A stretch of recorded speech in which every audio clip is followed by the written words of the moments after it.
Good afternoon to everyone. I'm Mansi from University of Rajasthan.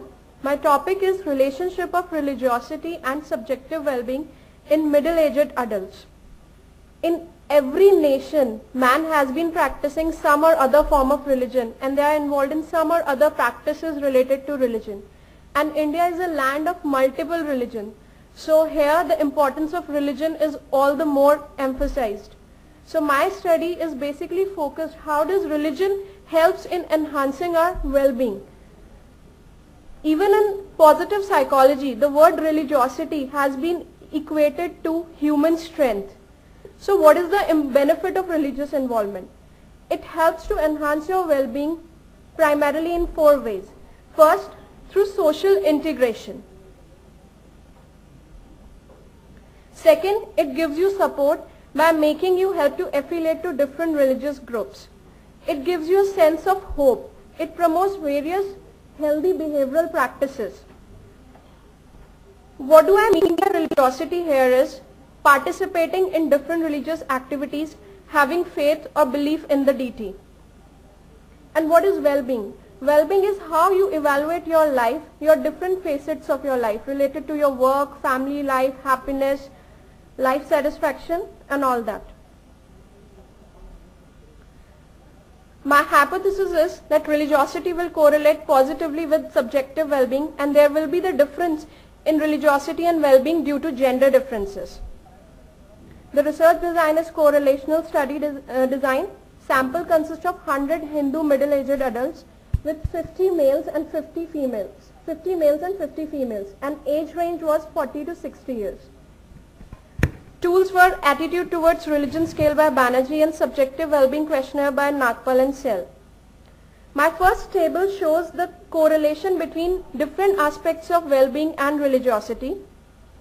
The major findings showed that religiosity is significantly and positively correlated to the well-being as a whole, and it further suggested that there are certain dimensions of well-being which has a specific relationship and positive relationship with the subjective religiosity. That is, first is positive affect. Positive affect means you view your life in a more positive light. Second, negative affect. It reduces the negative affect in your life. That is sense of hopelessness, you are not trusting anyone or you don't think that somebody loves you or that way. Further, it gives you a sense of rootedness and belongingness to a particular community. The sense of belongingness is very important because the sense of wanted makes you feel that I have a purpose in life, people love me, and that enhances your well-being. My second table differentiates between the well-being of males and females and in perspective of religiosity. It was found that relationship of religiosity and well-being was much more stronger in females than the males.